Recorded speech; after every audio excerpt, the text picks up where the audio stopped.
From the outside, Greg Flint's bust doesn't look like much. The 1965 Chevy model is a faded brown, its paint chipped away in places. Overall, in fact, the vehicle's appearance is one that suggests neglect. Inside, however, Flint's worked hard to turn the dilapidated wreck he calls Buster into a breathtaking home. Flint's connection to Buster goes back more than 15 years, and the retiree gained possession of the bus through a series of serendipitous events. The first of these came after Flint's 4 daughters had flown the nest, and once he was alone, having raised the girls, he made a momentous decision.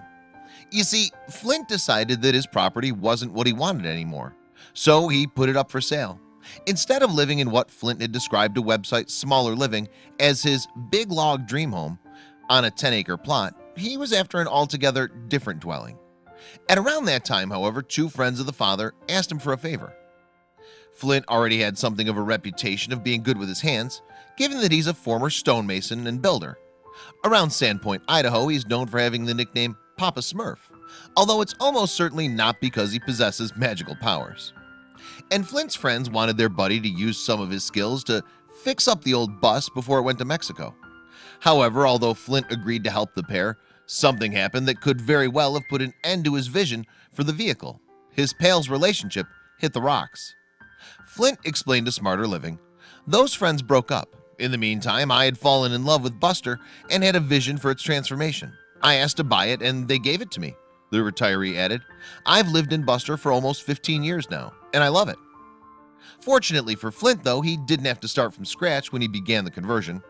Somebody had already added a top section to the vehicle, which had been crafted using parts from 2 VW vans. Windows had also been included in the upper area of the bus, and this in turn would give Flint more potential to renovate below. Flint told Smaller Living, "The upper windows made it possible to cover many lower windows, allowing for more building wall space." He added to the website, "The front section has a VW pop top, giving access to the rear deck on top, which provides wonderfully cooling airflow in the summer." But while Buster was already a suitable motorhome, the vehicle wouldn't serve as it was as a permanent residence. It certainly wouldn't be habitable all year round in Idaho, where winters are far more bitter than those experienced in Mexico.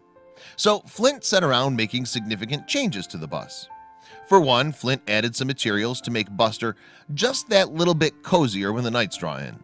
One of these alterations, he said to Smaller Living, "I used 2-inch rigid foam insulation on the vertical walls and 2 layers of reflectix in the curved parts of the ceiling."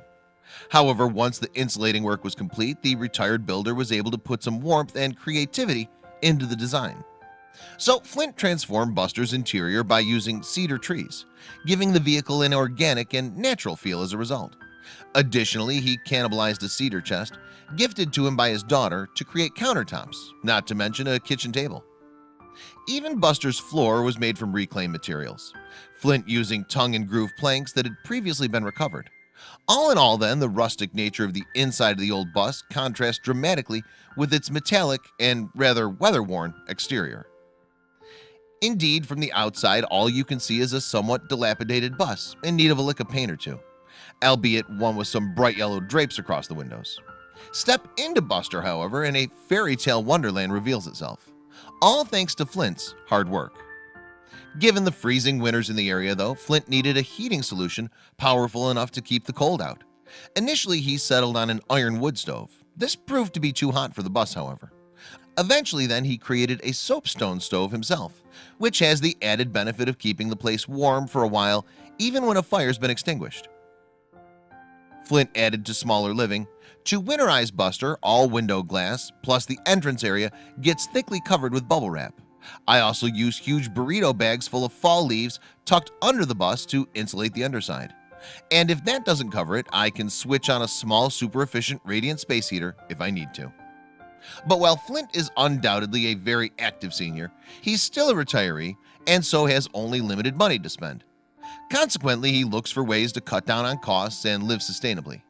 In exchange for a place to park Buster, for example, he looks after an orchard for a friend. And Flint finds other ways to budget too. He said to Smaller Living, for instance, "Buster has large built-in water and propane tanks and a generator, but I don't use them. I bring in dishwater in buckets which fill in the sink. Dishes dry in the rack over the sink, and I empty the used dishwater where it's needed on the property to water plants and trees." Further ingenuity can be found in the way in which Flint has incorporated a bookshelf into the bus. A curved piece of wood can be seen across one wall of the vehicle. The way in which this is positioned helps keep the Idaho man's tomes from tumbling onto Buster's floor. Plus, of course, Flint also needed to make himself a comfortable sleeping area in Buster. To that end, he's used some space at the furthest end from the door to the vehicle to create a cozy nook in which to rest. Overall, the alcove is a nice private addition to his phenomenal conversion. And on the whole, Flint seems happy with the results of his endeavors. Still, there's apparently room for improvement when it comes to the way in which he lives in the vehicle. There's lots of storage space here, but I still tend to let things get too cluttered, the former stonemason told Smaller Living.